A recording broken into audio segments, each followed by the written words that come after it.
너무 울리는, 괜찮습니까? 네. 예, 인사드리겠습니다. 안녕하십니까?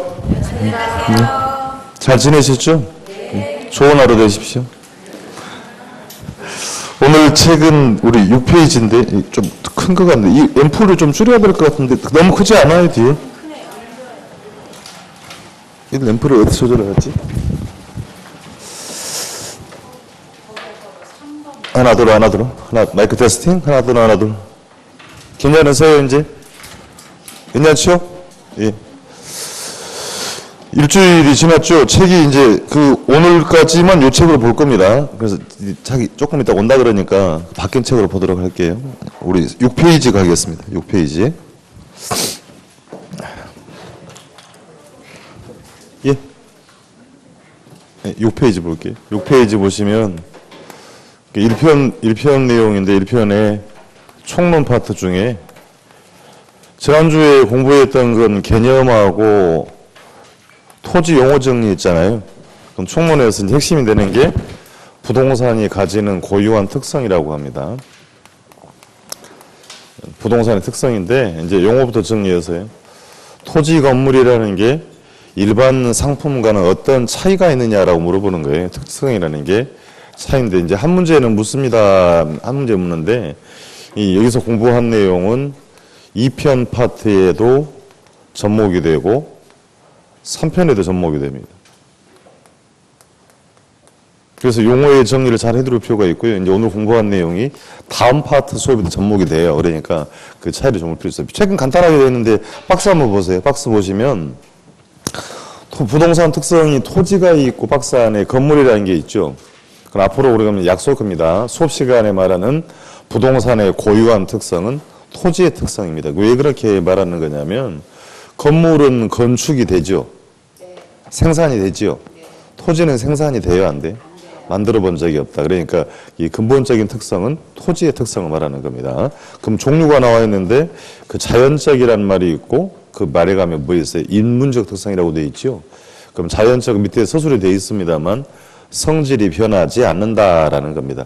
처음부터 갖는 성질을 자연적 특성이라고 쓰고 인문이니까 인간이에요. 지난주에 우리가 공부했을 때 사람이 부동산을 대상으로 하는 활동을 뭐라고 했던가요? 인간이 부동산을 대상으로 활동? 부동산 활동. 부동산 활동을 통해서 변한다라고 해서 인문적 특성이라고 합니다. 그럼 이제 이게 하나씩 볼 건데요. 그 종류가 중요한 건 아니고 이제 되게 이렇게 물어요. 이제 토지의 자연적 특성부터 정리합니다. 그 종류 같은 거 외우는 건 아닌 거니까 자연적 특성이 첫 번째 보시면 박스 안에 부동성이라고 나오죠. 그렇습니까? 그러니까 지난주 잠깐 들어봤네요. 그럼 안위를 보자고요. 움직일 동이니까 토지는 이동이 되지 않는다라는 겁니다. 일반 상품은 이동이 되죠. 토지를 옮겨본 일이 있어요? 흙 자체를 옮긴다는 얘기, 물리적 위치를 물어보는 겁니다. 그러니까 이제 바꿔 이야기하면 이동이 안 된다. 비이동성. 이렇게 표현할 수 있고요. 지리적 위치의 고정성이라고 합니다. 그러니까 위치가 변하지 않고 뭐 되어 있다는 얘기예요? 고정되어 있다. 그러니까 동의어를 시험에 물어보지는 않는데요. 출제자마다 학자마다 이렇게 부동성이라고 쓰기도 하고 비이동성이라고 쓰기도 하고 위치의 고정성이다라고 쓰기도 합니다. 그러니까 저 동의어들을 알고 있어야 시험 문제를 풀기가 편하다라는 얘기예요. 그럼 시험은 이제 뭘 물어보는 거냐면 이 특성 때문에 어떤 일들이 발생합니까? 이렇게 묻는 겁니다. 자, 그럼 비교를 하고 갈게요. 쓸 건 아무 건 없어요. 자, 동사는 이동이 되죠. 이제 멀리 갈 거 없고요. 대개 쓰는 냉장고, 세탁기 뭐예요? 동산이에요. 그럼 토지는 우리는 이동이 돼야 안 돼요? 그러니까 동산과 부동산을 구별하는 근거가 되는 특성이 무엇이다? 부동성. 이렇게 묻는단 말입니다. 그럼 물건의 권리관계를 공시하는 방법. 공시가 무슨 말인가요? 알린다는 얘기입니다. 내 거라고 표기하겠다는 얘기입니다. 자, 표기한다. 냉장고, 세탁기, 시계 동산이죠. 장부에 기록합니까? 그럼 내가 이용하면 내 거로 인정이 되죠. 법률 용어로는 동시를 공시하는 방법을 점유다라고 표현합니다. 그럼 부동산은 내가 이용하면, 내가 사면 내 거로 인정이 돼요? 그건 아니잖아요. 그래요? 그럼 어떻게 표기를 해요? 장부에다 기록한다 그랬잖아요. 그러니까 내가 휴대해서 가지고 다닐 수가 없다라는 얘기입니다. 그러니까 이동이 된다, 안 된다? 안 되기 때문에 부동산은 내 거라고 공시하는 방법을 공적 장부에 기록하는 걸 등기 혹은 등록한다. 그러니까 이렇게 묻는 겁니다. 부동산의 공시 방법을 동산과 달리해서 등기 등록하는 이유는 무엇 때문에? 부동산 이런 식으로 묻는 거예요. 그러니까 그 용어 자체를 정리를 하고 있어야만이 이 문제를 풀어간다라는 겁니다. 암기를 하는 게 아니다라는 얘기 아시겠죠? 자, 인간이 하는 활동을 우리가 지난주에 부동산 활동, 그럼 부동산 활동 토지를 매매할 때, 거래할 때, 중개할 때 책상머리에 앉아서 하는 건 아니잖아요. 현장에 가야 되죠. 그 토지 건물 네가 내게 와라 할 수 있어 없어요? 여러분이 소지한 위치로 갈 수밖에 없다는 얘기입니다. 공감하시겠어요? 그럼 현장에 가서 하는 활동을 임장활동이라고 합니다. 장소에 임해서 한다는 얘기예요. 그리고 현장 가서 여러 가지를 탐색하는 것을 정보활동이라고 합니다. 앞으로 둘이 친구. 부동산 활동이 임장활동, 정보활동이 되는 이유는 무엇 때문이다?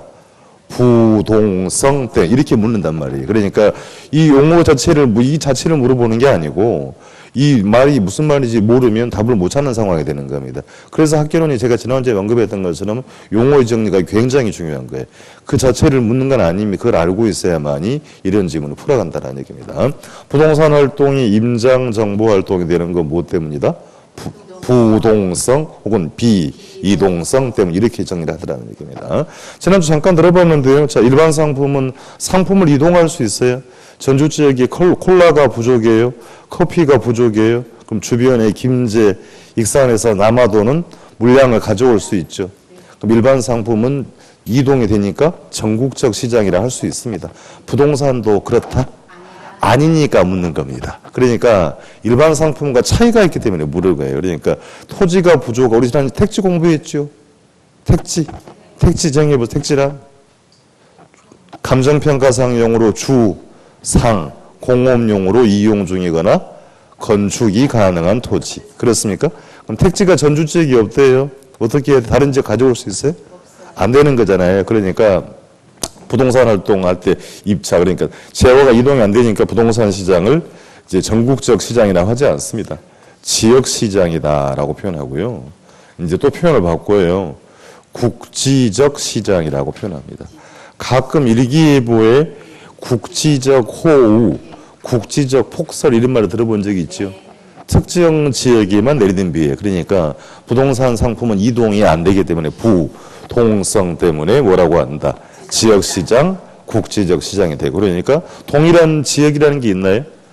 자, 효자동이라는 지역이 대한민국에 또 있어요?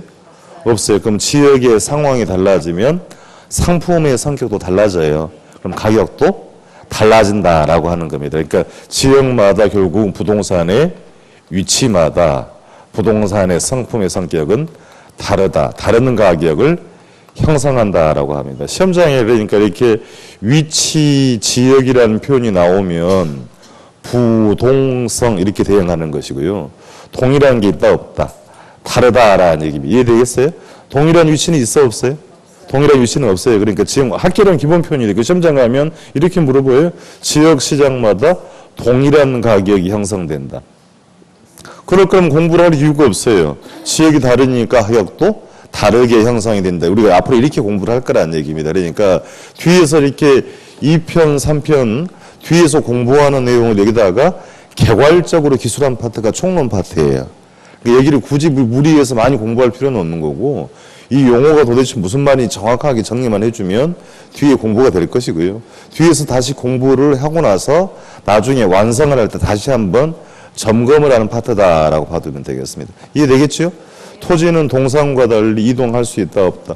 부동성 이게 의미만 정확인지를 해주면 되겠습니다. 자, 그럼 이제 두 번째 내용을 정의를 해봐요. 부증성이라는 특성도 있습니다. 자, 같은 말 아니잖아요.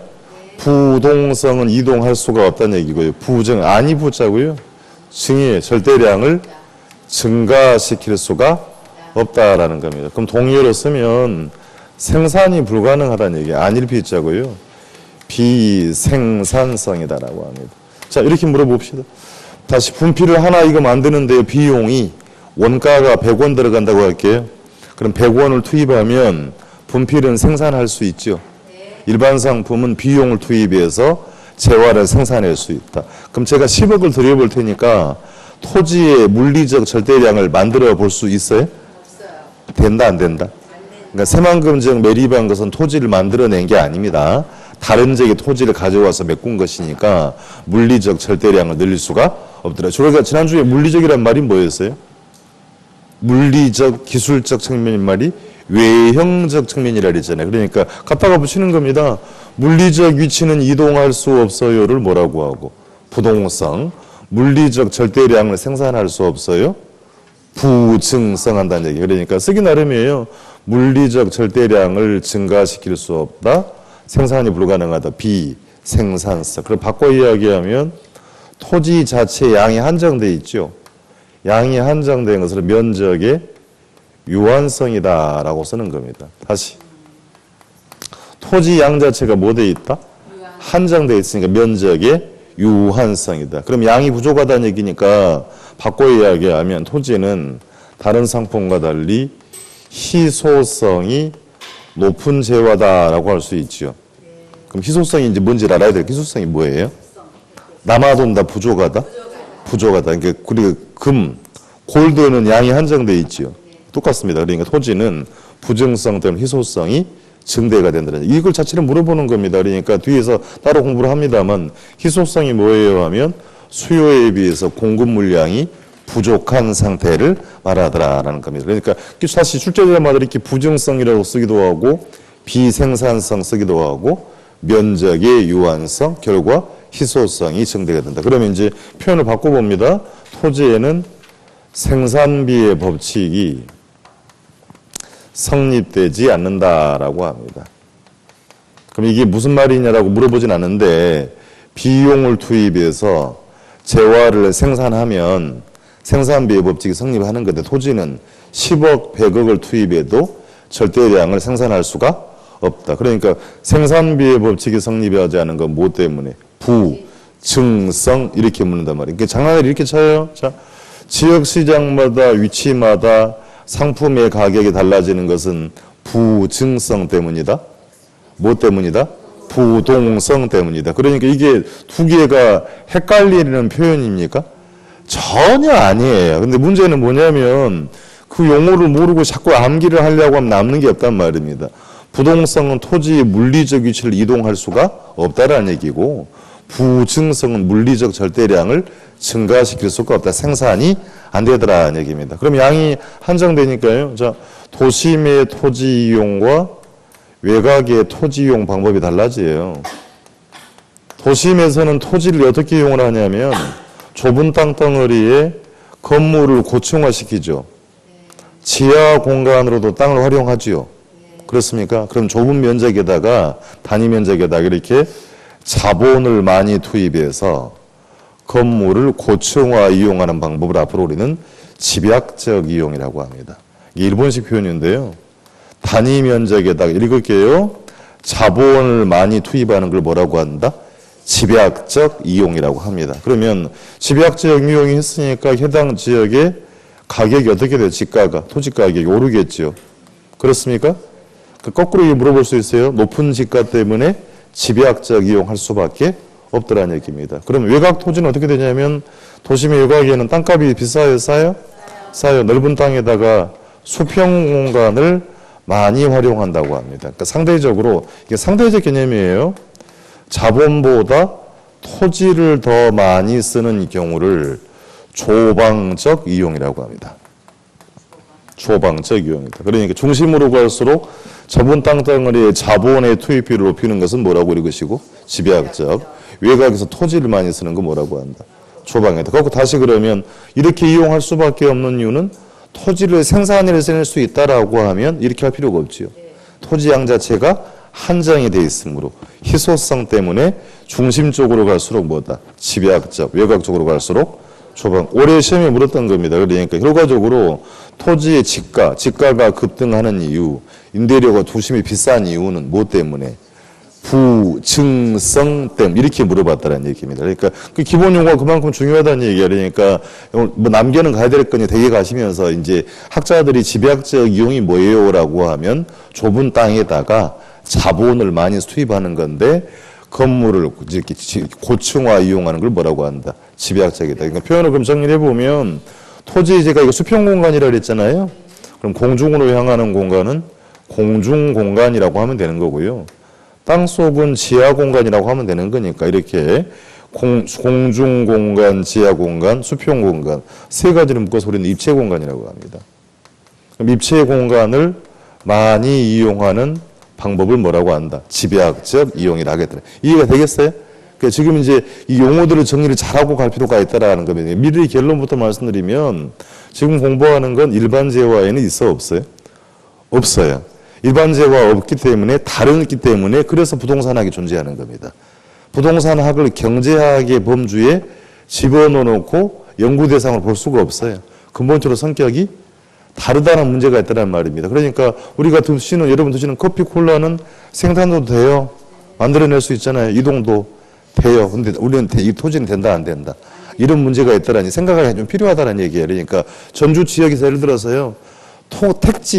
택지 수요가 많다. 땅을 사려는 사람이 늘어나고 주택을 사려는 사람이 늘어나게 되면 이게 이동이 된다고 하면 다른 지역에 남아도는 걸 가져올 수 있고 생산이 된다면 그 문제를 해결이 가능할 건데 문제는 이동도 안 되는 거고 만들어내지도 못하는 거니까 양이 남아나요? 부족해요? 부족하면 가격 어떻게 돼요?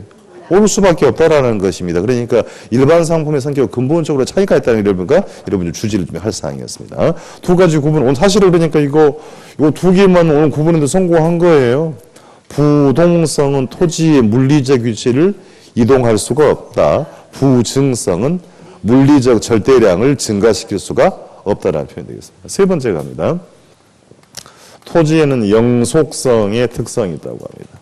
그대로 읽어보낼게요. 토지의 수명은 영원히 지속된다라는 겁니다. 그러니까 의미하는 바를 알아야 될 거니까 토지는 아무리 많이 소용해도 소멸되지 않는다라고 해서 비소멸성 혹은 비소모성이라고 합니다. 제가 지금 사용하고 있는 분필은 사용하면 어떻게 돼요? 마멸이 되죠. 그러니까 닳아진다는 얘기입니다. 그럼 토지는 여러분 토지에 예를 들어 토지가 있어요.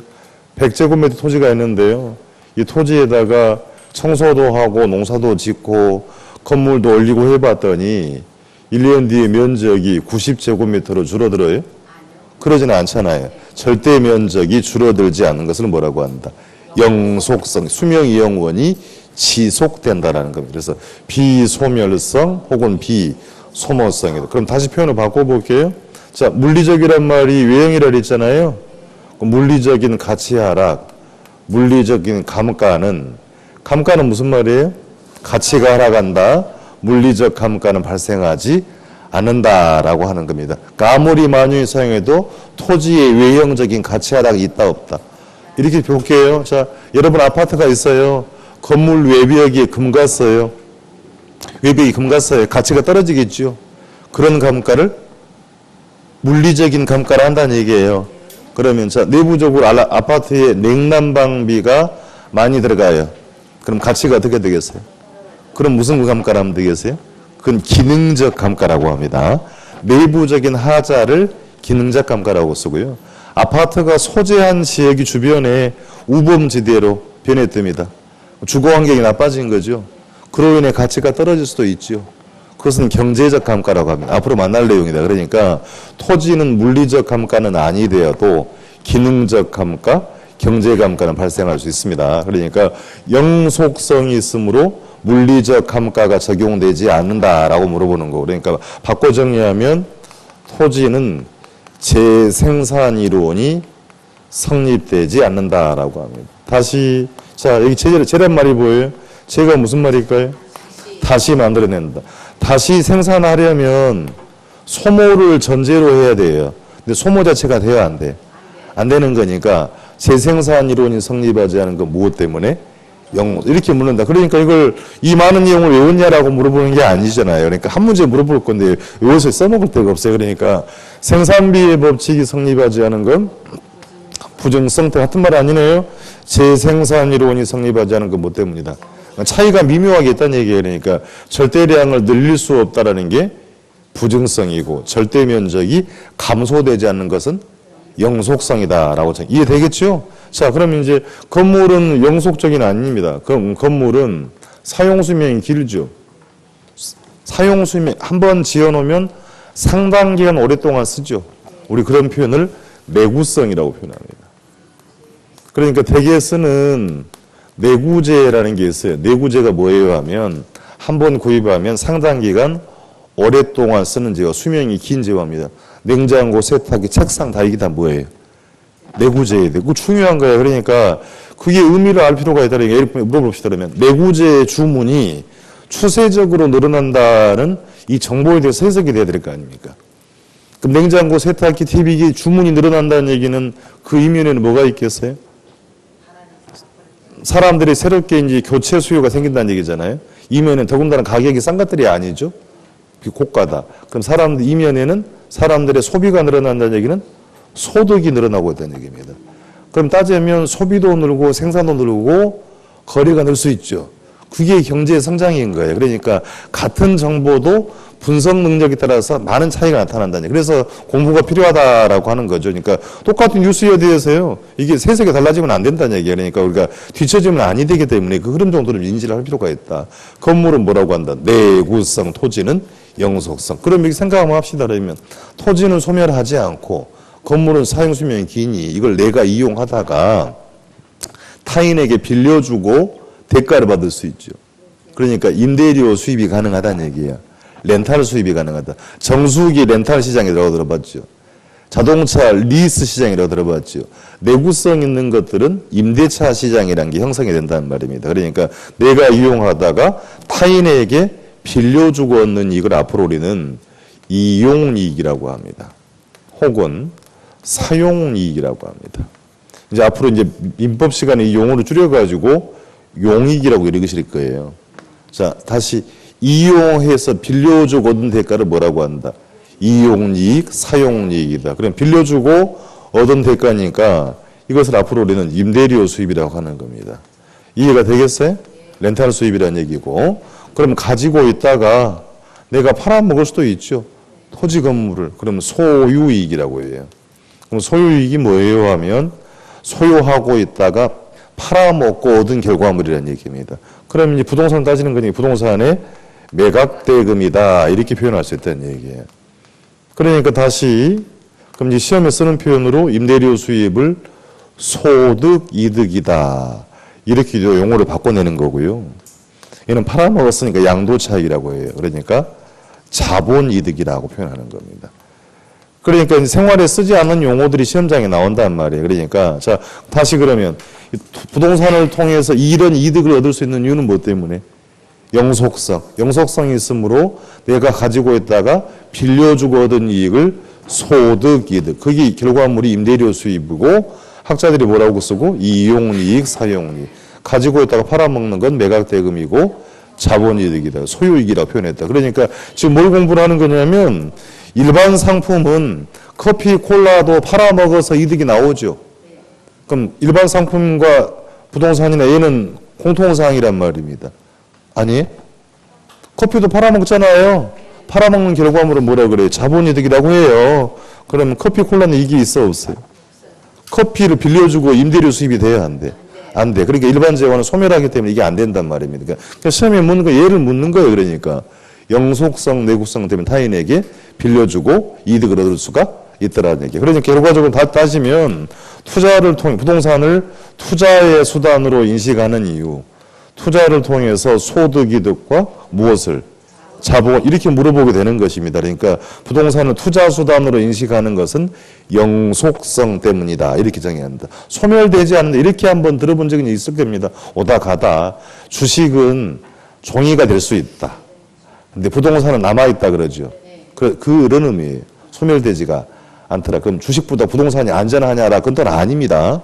근데 그래서 빚을 내서 하면 어떻게 돼? 빚을 내서 잘못되면 주식도 깡통 주식이 되고요. 부동산도 깡통 부동산이 되는 겁니다. 그러니까 부채를 동원해서 상황이 달라져 버리는 거예요. 그 달라진 나중에 차후 공부를 하겠습니다만 소멸되지 않기 때문에 소득이득과 무엇을 자본이득. 그럼 이제 정리를 하면 이 임대료 수입받는 시장이 결과적으로 임대차 시장이에요. 렌탈 시장이다. 리스 임대차 시장이라고 표현하는 거고요. 이건 팔아먹었잖아요. 팔아먹었으니까 매매 시장이다. 이렇게 표현을 정의하는 겁니다. 그러니까 부동산의 임대차 시장이 형성되는 건 무엇 때문에? 영속성 때문에. 부동산 시장이 지역 시장이 되는 건 무엇 때문에? 이런 식으로 시험 문제가 나온다라고 하는 거예요. 그러니까 지금 이제 정확하게 모르더라도 우리 용어는 확실히 알고 간다. 공부에 욕심을 내려고 하지 말고요. 단계 레벨을 밟아서 올라갑니다.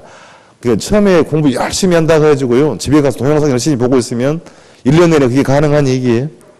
지쳐요, 지쳐. 그러니까 조금씩 양을 늘려가다. 그게 공부 재미가 필요하다라는 거예요. 그러니까 무리하게 할 필요는 없고요. 기초 개념을 정리를 잘 할 필요가 있다는 얘기입니다. 세 가지를 만나봤어요. 자, 네 번째. 토지는 네 번째 개별성이라고 합니다. 이거 그대로 읽어볼게요. 개별성이 무슨 말이에요? 각각 같은 것 하나도 존재하지 않더라는 얘기입니다. 동일한 상품은 없다는 얘기입니다. 자, 분필은 같은 거 있죠? 같은 거 있잖아요. 일반 상품은 동일한 제어가 있다. 토지는 그럼 지난주에 토지 한 단위를 우리 뭐라고 그랬어요? 아이고 감사합니다. 일필일지. 필지란 지번을 붙여서 누구 땅이냐라고 장부에 기록한다 그랬죠? 그러니까 일필일지 하나는 시세, 집안, 토지의 위치, 주변 환경 등등등 가격도 전부 다 뭐하다? 다르다라는 표현이에요. 즉 동일한 토지는 존재하지가 않는다라는 것을 개별성이라고 합니다. 그럼 이제 동의어를 써보면 비동질성이에요. 동질의 재화는 없다. 다시 바꿔 쓰면 이질성입니다. 이제 아주 중요한 용어를 만나요. 비대체성이라고 합니다. 대체할 수가 없다라는 표현입니다. 자, 일반 상품은 대체가 돼요. 자, 콜라를 마시고 싶었는데 콜라 가격이 너무 비싸대요. 그럼 뭐 드실 거예요? 아, 이렇게 말씀을 잘 하시네. 그러니까 바꿔 쓰는 걸 우리는 대체한다라고 하는 겁니다. 저는 흰색이 없으면 뭘 쓰면 되고. 그럼 일반 상품은 동질의 재화들이 있어요. 그럼 대체가 되는 건데 부동산도 그렇다고요?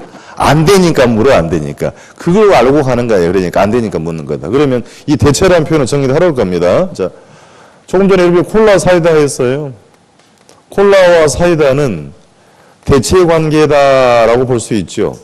그럼 대체가 되기 위해서는 요건이 필요합니다. 자, 콜라를 마시나 사이다를 마시나 주관적인 만족. 우리가 지난주에 소비재라는 용어를 정리했잖아요.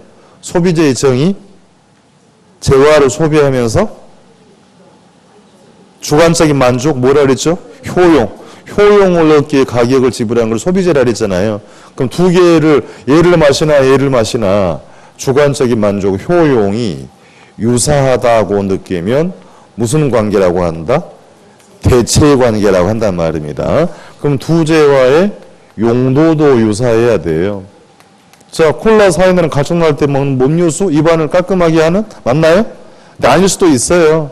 나는 콜라가 없으면 간장을 마신다.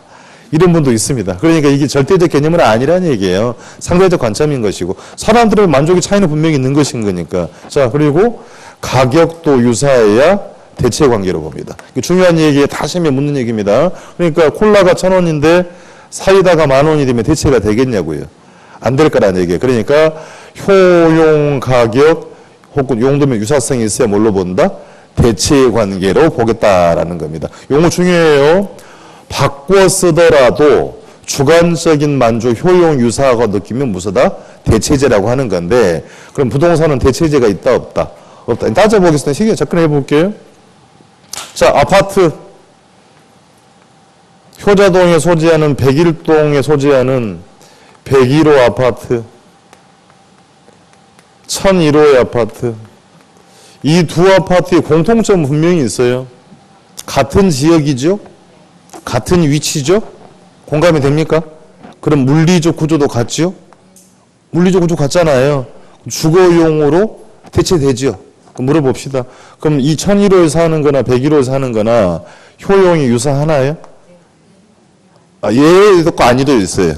차이는 분명히 있다는 얘기죠. 그러니까 이렇게 따져볼게요. 그러니까 아무래도 젊은 층들, 자녀가 어리면 고충을 안 걸려고 합니다. 그죠? 뛰어다닌다고. 그렇습니까?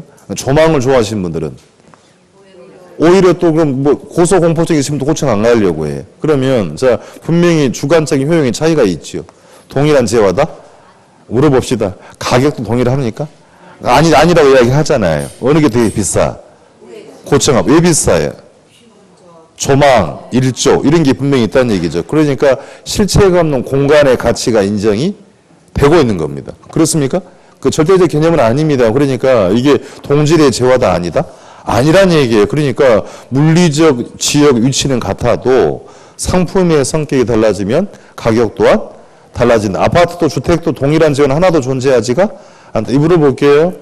102호 사신 분과 101호 사신 분 가격이 같은 가격이 형성이 돼? 그 누가 사간지도 모르고 얼마에 거래된지를 모르죠. 같은 상품이다? 아니다. 자, 현대차 주가 10만 원. A라는 사람 10만 원, B도 10만 원, 다 10만 원이죠. 누가 봤을 때 10만 원이라니. 부동산이 같은 거 있다 없다? 없더라 얘기입니다. 동질의 재화 아닙니다. 그럼 정리를 하면 이 두 재화는 효용의 차이가 있죠. 가격의 차이가 있죠. 다만 주거 용도로 용도적 대체는 가능하다고 하는 겁니다. 다시 주거용으로 뭐는 가능하다? 용도적 대체. 그런 표현을 정리합니다. 개별성 때문에 물리적인 대체는 불가능하다라고 하는 거예요. 다만 뭐는 가능하다? 용도적 대체는 가능하다. 이게 중요한 사항입니다. 그럼 토지로 가요. 자, 일필지에 농지가 있어요. 주변에 일필지에 택지가 있습니다. 이 물어보겠습니다. 이 두 토지를 물리적으로 바꿔서 사용이 돼야 안 돼요? 대체가 되냐는 얘기예요. 바꿔 쓸 수 있다 없다? 없다 한다는 얘기입니다. 그렇습니까? 개별성 때문에 물리적 대체는 불가능하다라고 합니다. 그럼 지난주 우리가 후보지 이행지 들어본 적이 있죠? 용도로 바꿀 수 있다 그랬어요.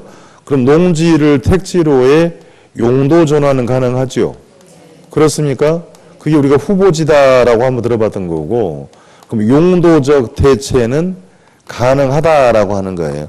두 토지가 붙어 있지요. 잠시 만납니다만 토지가 다른 토지와 인접해 있다고 합니다. 5번째 항목인데 인접해 있기 때문에 연결되어 있기 때문에 인접한 토지를 다른 용도로 뭐는 가능하다?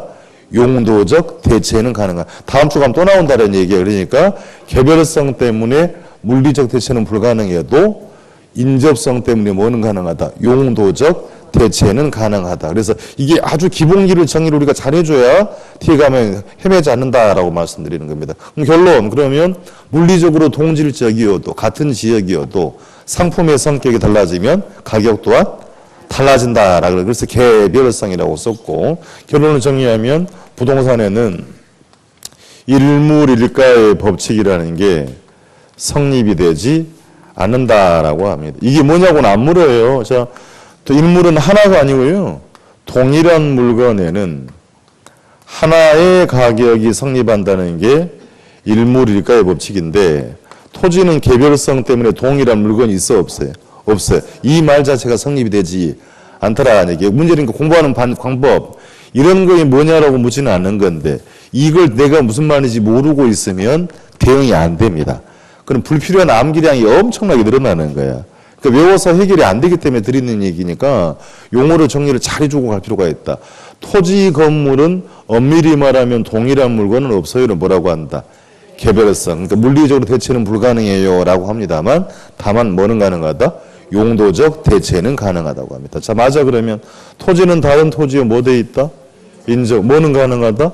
용도적. 하나만 할게요. 그러면 자, 여러분 토지가 있어요. 주변 환경이 좋대요. 그러면 환경이 좋으면 토지 가치가 오를 수 있죠. 반대로 이렇게 볼게요. 아파트 주거지예요. 공원이 있습니다. 생태공원이 만들어지면 주변에 학군이 조성이 되면 기분 좋아 안 좋아? 왜 기분 좋아해? 집값이 오른다. 자, 그러니까 주변 환경 때문에 부동산에 좋은 영향을 줄 수 있지요. 외부 환경이 좋은 영향을 주는 것을 앞으로 우리는 정의 플러스의 외부 효과라고 합니다. 개념은 쉬워요. 외부 환경이 부동산에 긍정적 영향을 주면 뭐라고 한다?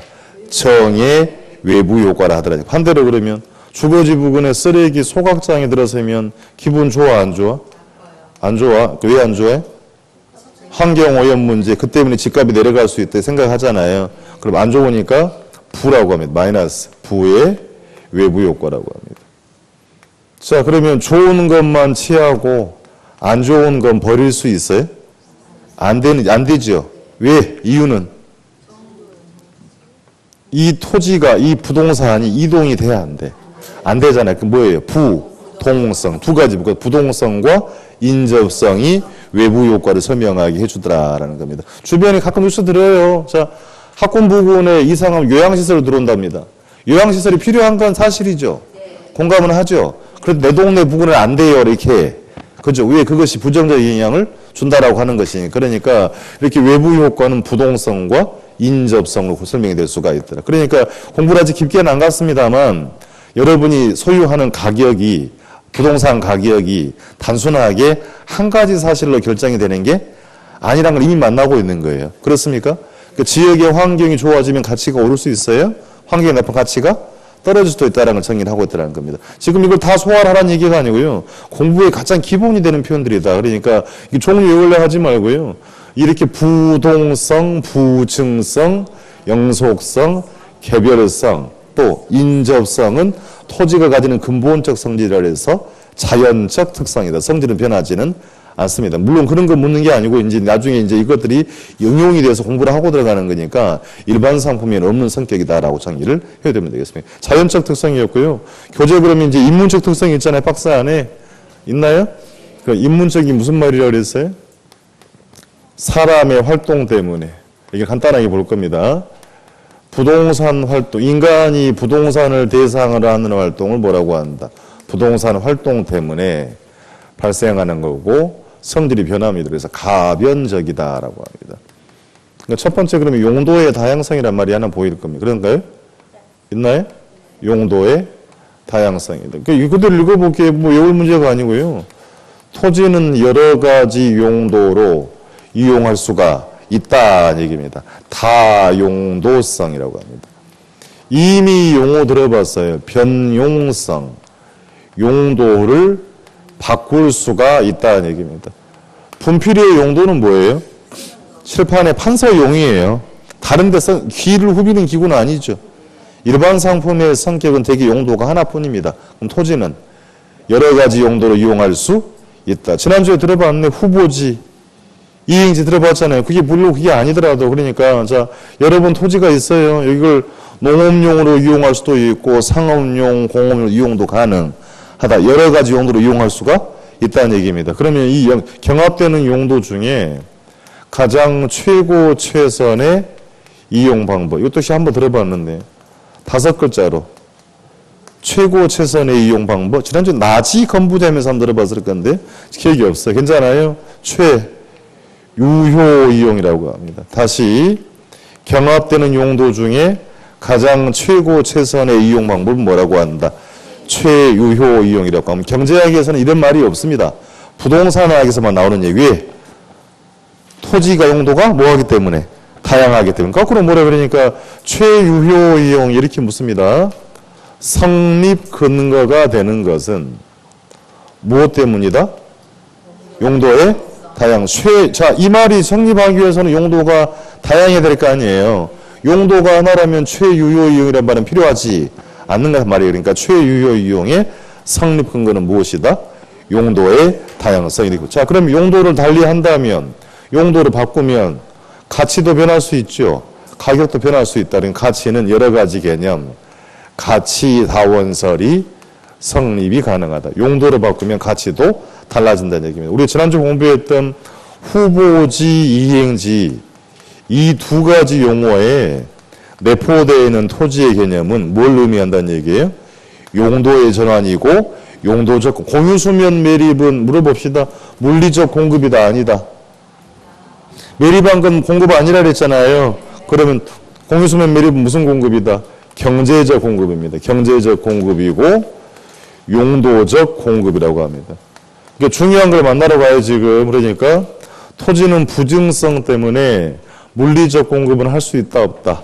없다. 그래도 뭐는 가능하다? 경제적이고 용도적 공급은 가능하다. 앞으로 공부를 할 때요, 부동산의 공급이 늘어난다는 얘기는 물리적 공급이 아니고 무슨 공급이? 경제적 공급이 증가한다. 이유는 뭐 때문에? 용도의 다양성 때문이란다는 얘기입니다. 자, 하나 더 가요. 토지는 병합할 수도 있고 분할할 수도 있다고 합니다. 그러니까 병합은 무슨 말일까요? 합한다는 얘기입니다. 분할은 나눈다는 얘기입니다. 줄여가지고 이제 분합성 쓰기도 해요. 그럼 얘들이 지금 왜 인문적이라고 쓰느냐 한번 볼게요. 사람이 용도를 바꿀 수 있잖아요. 사람이 토지를 병합하거나 뭐 할 수 있다? 분할. 그래서 인문적이라고 쓰는 겁니다. 구분을 굳이 하고 가면. 그러면 자, 여러분 토지 여러분 임의대로 합하거나 분할할 수 있을 것 같아요? 이 뒤에 아주 공부할 겁니다. 토지 소유자가 원하는 대로가 아니고요. 법적인 절차, 일정한 지적 절차에 따라서 토지를 병합하거나 분할할 수 있다라고 합니다. 이게 중요한 표현이에요. 법적인 테두리 내에서 합병하거나 분할할 수 있다. 합해서 가치가 오르면 우리가 용어 한번 들어봤어요. 오르면 읽으세요. 증가. 가치가 떨어지면 감가. 그러니까 합병해서 가치가 오를 수도 있고 내릴 수도 있고요. 분할해서도 증가, 감가나 모두 발생할 수 있다라고 하는 것입니다. 그러니까 뭐 나중에 많이 물어볼 내용은 아닙니다만 용어는 구분하는 겁니다. 법적인 테두리 내에서 일정한 절차에 따라서 병합하거나 분할할 수 있다. 세 번째 갑니다. 다 했어요. 자, 위치의 가변성이라고 합니다. 위치란 말을 들어봤네요. 토지의 물리적 위치는 변해 안 변해? 맨 앞에 있어요. 1번 부정하면 안 돼요. 동성. 그래서 물리적 위치는 변해 안 변해? 안 변해. 그런데 토지의 이 위치가 변한다는 얘기는 상대적 위치라고 하는 겁니다. 상대적 위치는 변할 수 있다. 상대적 위치가 변하고 그로 인해 토지의 가치가 변할 수 있다라는 것을 위치의 가변성. 예를 들어서요. 자, 이렇게 사회적 위치라는 것도 있고요. 경제적 위치라는 것도 있고 혹은 행정적 위치라는 거 있다고 합니다. 이걸 또 두 문자 따가지고 사경행이라고 외워봤자 아무 쓸데없어요. 그럼 예를 들면 이 지역의 인구 유입이 늘고 학군이 조성이 되면 그로 인해서 토지에 뭐가 변한다? 상대적 위치, 그럼 가치도 변할 수 있다는 얘기입니다. 경제적이라 했으니까요. 자, 경제의 성장 요인입니다. 교통체계의 변화 쓸 거 아니고요. 그냥 보고 가는 겁니다. 이자율의 변화 이런 것들은 우리는 학자들이 경제적 위치라고 하는 겁니다. 그러니까 이렇게 물어볼게요. 다른 거 빼버리고 금리가 내려가면 부동산의 긍정적, 부정적 사실 이렇게 물어보는 게 엉터리 얘기예요. 그건 교과서적인 얘기입니다. 그러니까 이제 요대로만 물어보면 시험은 물어보니까 금리가 내려가면 이자 부담이 적어지죠. 그러면 수요가 어떻게 되겠어요? 그럼 공급자 입장, 건설업자도 공급을 늘릴 수 있죠. 그럼 증가한다는 얘기는 거래가 는다는 얘기예요. 그렇습니까? 그러니까 요 하나 사실은 또 그럴 수 있다. 이제 이렇게 물어볼 게 시험과 관계는 없습니다만 환율이 상승하면 또 이렇게 물어보도 엉터리 얘기 사실은 시험에 물어보진 않았어요. 환율이 뭐예요? 너무 또 어려운 얘기다. 외환의 가격이 달러 가격이라는 얘기죠. 이게 시험에 물어보진 않아요. 그러면 자 이것도 그럼 부동산에 영향을 준다 안 준다? 영향을 준다. 그 시험을 안 물어보니 공부를 안 한단 말이에요. 그러니까 현장에 가시면 수많은 수백 가지 것들이 영향을 줘요. 그러니까 관심을 갖고 들어갈 필요가 있다라고 하는 겁니다. 그러니까 이런 것을 다 우리는 뭐라고 한다? 경제적 위치의 가변성이라고 합니다. 행정적이라 했으니까요. 정부의 규제예요. 규제, 정부의 토지 이용 계획 혹은 정부의 정책 이런 내용 때문에 토지의 가치가 변할 수 있죠. 행정적 위치의 가변성이라고 하는 겁니다. 이제 나중에 가면 이것들을 영역을 좀 구분하라는 문제를 공부는 합니다만 의미는 보고 가는 거예요. 절대적 위치는 변하지 않죠. 동성. 그럼 상대적 위치는 변할 수 있는데 위치의 뭐다? 가변성이. 인문적 환경이 변하면 상대적 위치가 변하고 토지의 가치도 뭐한다? 변한다는 걸 위치의 가변성이다. 이게 종류 같은 건 잊어먹어도 관계없다 그랬어요. 종류 안 묻는다. 그러면 이제 용어는 정확하게 정리를 분명히 하고 가고 지금 보고 계신 것들은 일반 상품에는 없어요. 부동산이 가지는 고유한 특성이기 때문에 앞으로 시험에 물어볼 때는 이것이 일반 상품과 어떻게 달라요라는 것은 무엇 때문에? 부동산의 특성 때문이다라고 하는 겁니다. 그러니까 일반 상품과 동일한다라고 하면 시험에 물어봐, 안 물어봐? 안 물어볼 이유가 없는 거예요. 그렇게 물으면 공무원 시험이 되는 겁니다. 그러니까 경제이론 공부를 하는데 경제이론을 기본으로 알아야만 부동산과 비교해서 부동산 이렇게 달라요라고 앞으로 공부를 진행이 될 거라면 아시겠죠? 오늘 책의 내용은 너무 없습니다만 한 문제는 나와요. 여기서 그거 가지고. 한 문제는 물어보면 따라해서 공부를 하는 게 아니고 기본 용어만 정리하고 뒤에 2편, 3편 연결되는 파트에서 다루게 되는 것들을 간단하게 서술했다라고 봐두시면 되겠습니다. 아시겠죠? 자, 밑에 책은 뭐 내용 볼 건 없어도 관계는 없고요. 자, 요거만 좀 정리하세요. 이제 읽으세요. 부동성이 뭐예요? 토지의 위치는 이동이 안 된다. 의미를 알아야 됩니다. 부증성. 절대량을 증가시킬 수가 없다. 생산이 불가능하다. 공유수매 매립한 건 물리적 공급을 늘린 게 아니다. 무슨 공급이다? 용도적 공급이다. 경제적 공급은 가능하다 그랬습니다. 토지는 절대 면적이 소멸되지 않아요. 영원히 지속된다. 감가가 발생하지 않더라. 그러니까 재생산 이론이 성립되지가 않더라. 토지 한 단위 일필지라 했지요. 위치, 지세, 지반, 가격 등이 전부 다르다를 개별성. 그러니까 대체할 수가 없다. 물리적 대체는 불가능하다 그랬습니다. 대체가 되기 위해서는 효용, 용도, 유사성이 있어야 되지요. 부동산은 물리 대체는 불가능하도 뭐는 가능하다? 용도적 대체는 가능하다. 같은 게 없기 때문에 일물일가의 법칙은 성립되지가 않더라. 다른 토지와 연결되어 있다? 인접해 있기 때문에 용도적 대체는 가능하다 그랬지요.